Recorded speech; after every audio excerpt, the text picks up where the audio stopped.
Okay, so welcome to Quick Calculus, and in this video, we will be talking about limits of exponential functions. So limits of exponential functions, medyo straightforward naman sila, pero there are still theorems about it. Pero yung theorems na yun, we will be explaining them in a very, very intuitive way, no? Para hindi na natin kailangan isaduhin. So, kapag ka nag-isip tayo about limits, that is, limit as x approaches positive infinity ng a to the x, assuming a is greater than 1, then this is equal to positive infinity.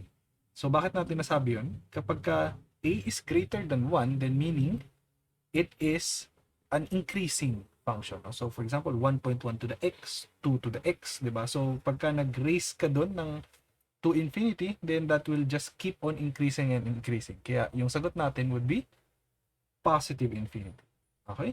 Paano naman kung kabaliktaran? So, let's say limit as x approaches negative infinity ng a to the x, still assuming na a is greater than 1, then this will become equal to 0.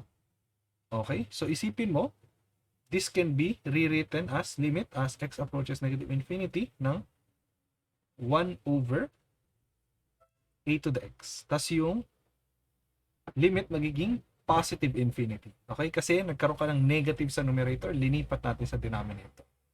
Okay? So, you have here 1 over a big number. No? Big number. And this would approach 0. Okay? So, hindi natin kailangan yun kabisaduhan. Okay? And how about the next case naman? No? Paano kapag a is between 0 and 1? Meaning, this is a decimal or fraction. Okay? So, kabaliktaran naman. So, limit as x approaches infinity ng a to the x, this will become equal to 0. Kasi, isipin mo, meron kang decimal or a fraction na rinaraise mo to a very big number. So, for example, you have 1/2 raised to 1,000. Diba? Yung numerator increases slower than the denominator.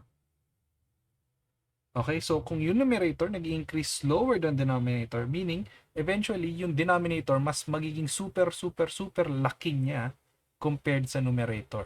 And meaning this would approach 0 eventually. Okay, so hindi natin kailangan bisaduhin niya, kailangan lang natin yung logic niya.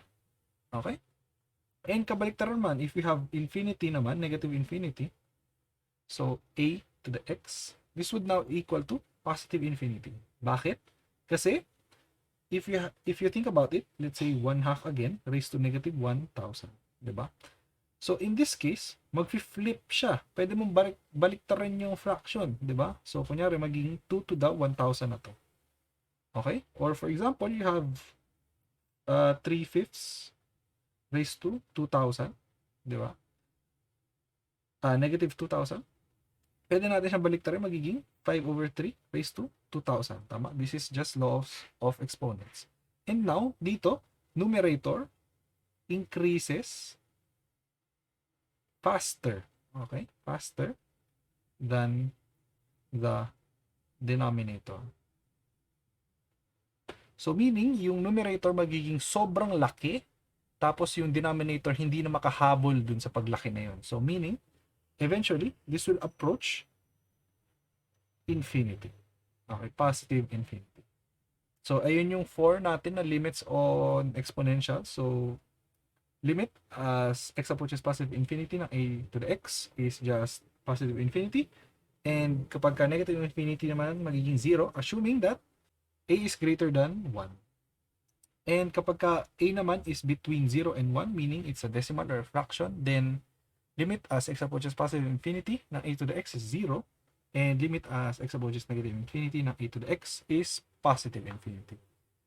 Okay? So, see you in the next video.